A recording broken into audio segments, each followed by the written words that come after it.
শরীফের মসজিদ নববীর এক মহিলা খাদেমা ছিল, মানে ঝাড়ু টাড়ু দিত, রাত্রে অন্ধকারে মারা গেছে।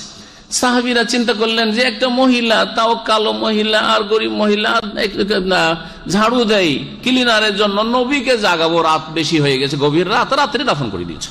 সহিহ বুখারীতে হাদিস হয়েছে। কানা তাকুমুল মসজিদা, মসজিদটা সে সাফ সুতরা করতো।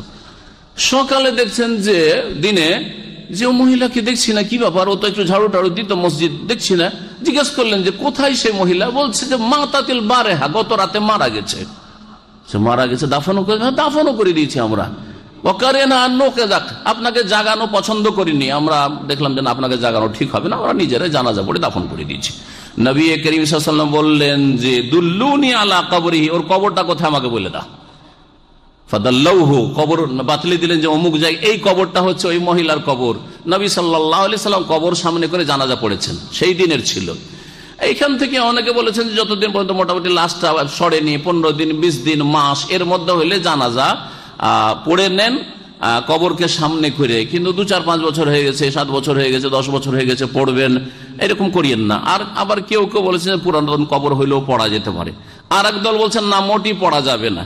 আমি মাঝামাঝি ফতোয়াটাকে বেশি পছন্দ করি, যে যদি তাজা তাজা কবর থাকে, 2-4, 10 দিন, 20 দিন, 1 মাস হয়েছে, তাহলে কবর সামনে করে জানাজা পড়ে নেন।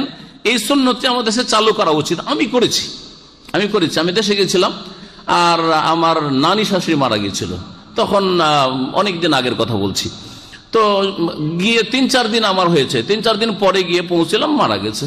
গেলাম, তো আমার সাথে আরো 2-1 ভাই হয়ে গেলেন, তারাও এসেছিলেন, আত্মীয় দূর থেকে হয়তো জানাজায় ছিলেন না, অথবা ছিলেন, অসুবিধা নেই, দ্বিতীয়বারও জানাজায় শরীক হইতে পারে। আমি নামাজ পড়লাম, তারা আমার পিছনে নামাজ পড়লো।